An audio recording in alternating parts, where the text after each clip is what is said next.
Good afternoon, this is Media Center, Ukraine, Odesa. Our next briefing is dedicated to preparation of educational institutions of Odesa region for the beginning of the new academic year under martial law. Our speaker is Oleksandr Lonchak, Director of the Department of Education and Science of the Odesa Regional Military Administration.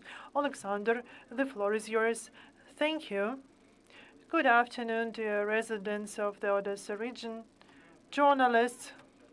The key in preparing for the new academic year in the conditions of martial law remains the issue of creating the safest possible conditions for participants in the educational process. This question is relevant for the second year and makes all state bodies to unite their efforts to organize the new academic year and also to organize the offline educational process. There is the order of the head of the State Regional Administration of Oleksandr of this year.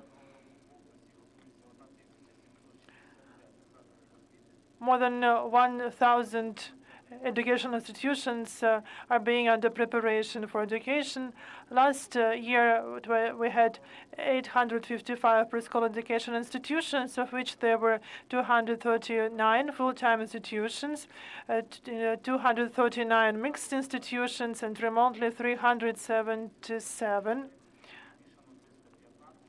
There were 242 schools, and there as for higher education, they mainly had the blended format. Almost 270,000 persons will start education this year.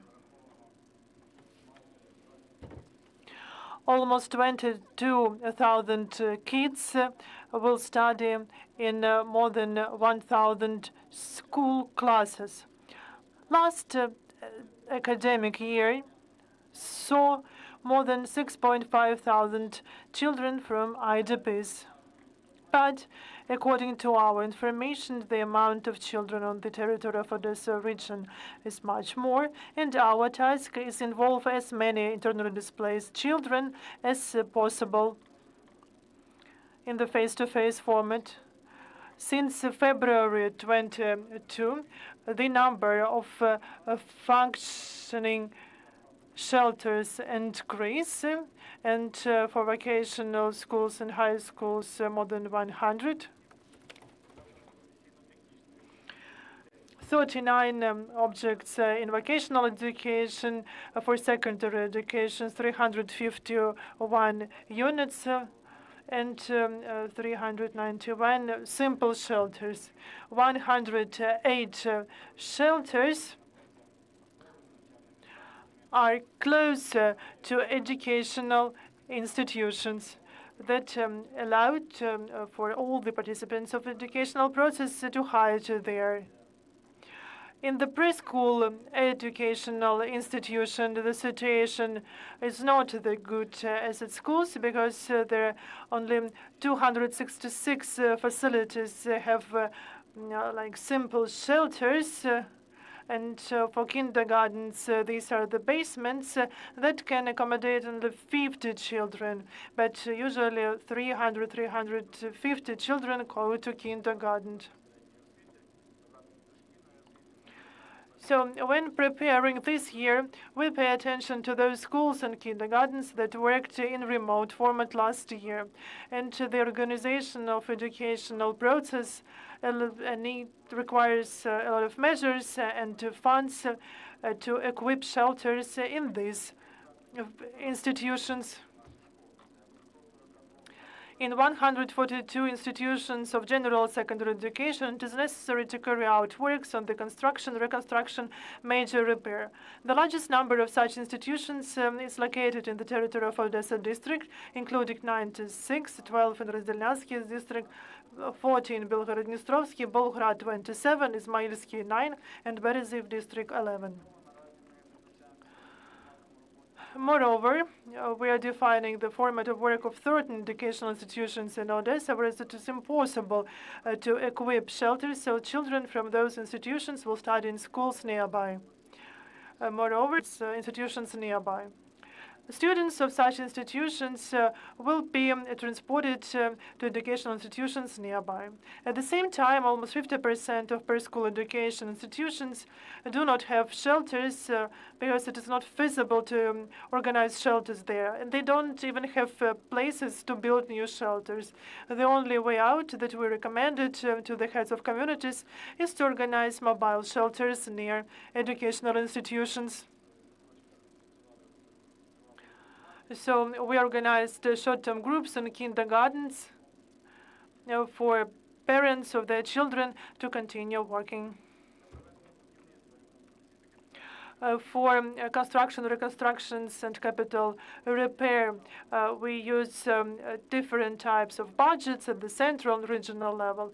According to the resolution of the Cabinet Ministers number 419, there are subventions provided 101 million hryvnias. There's the list of educational institutions for upcoming repair. And we hope that till the 1st of October, we'll finalize all work in educational institutions. At the same time, in 5 institutions, there's the support of UNICEF for the reconstruction work to the amount of 24,000 hryvnias. It is planned to conduct work for more than 100 general education institutions to the whole amount of 600,000 hryvnias. So there are different types of work envisaged for these institutions. And I would like to remind that heads of city and village councils are responsible for organizing the process following the order of the head of Odesa military administration.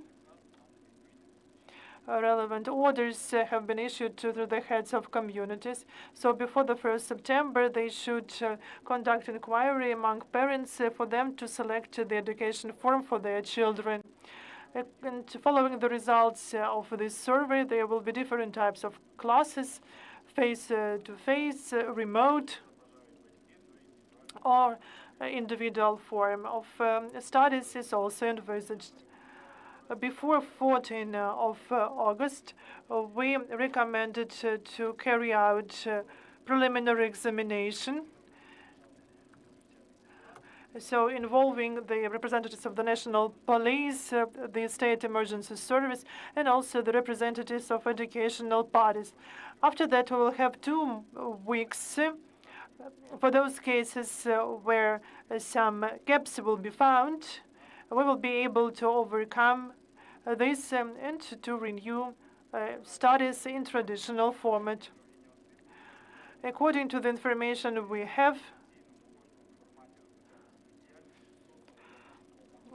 more than 600 schools are ready to provide traditional education, which is more than 80% from the whole network of the secondary education institutions.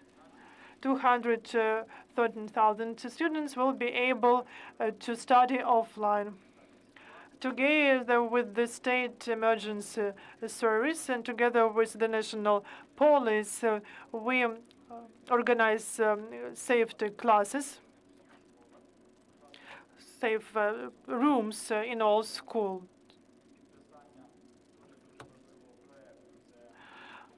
Today, we signed a very important project for teachers teaching security and safety. 8 communities participate in this project. 9 specialists have been trained.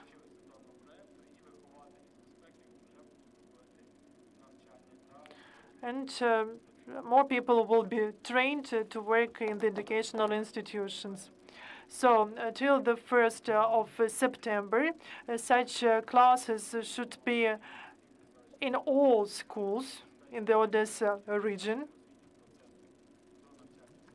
the transportation should be organized. 17,000 should be transported at the moment. We have 400 school buses, but taking into consideration that there are 2 shifts, we now still need 125 buses.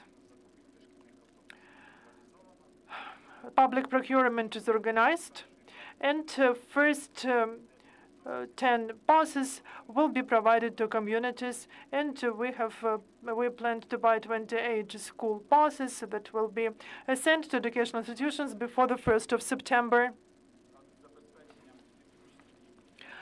We also work to buy textbooks, and before the 1st of September, we do everything possible for the on-time purchase of the textbooks.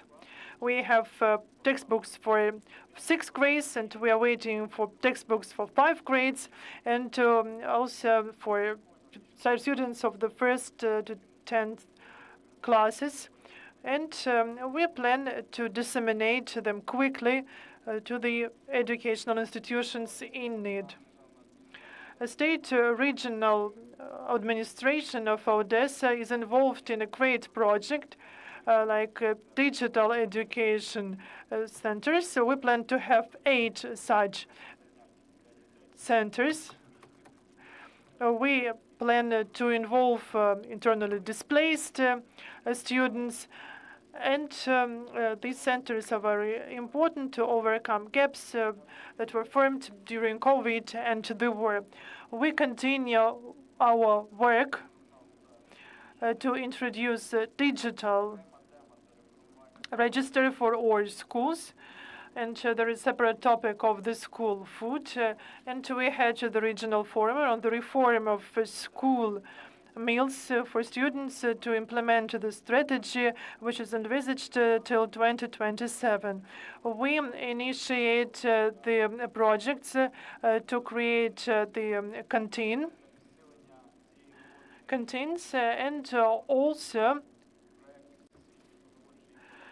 with the World Food Program of the United Nations, we are going to have the program to provide financial support to reform nutrition system.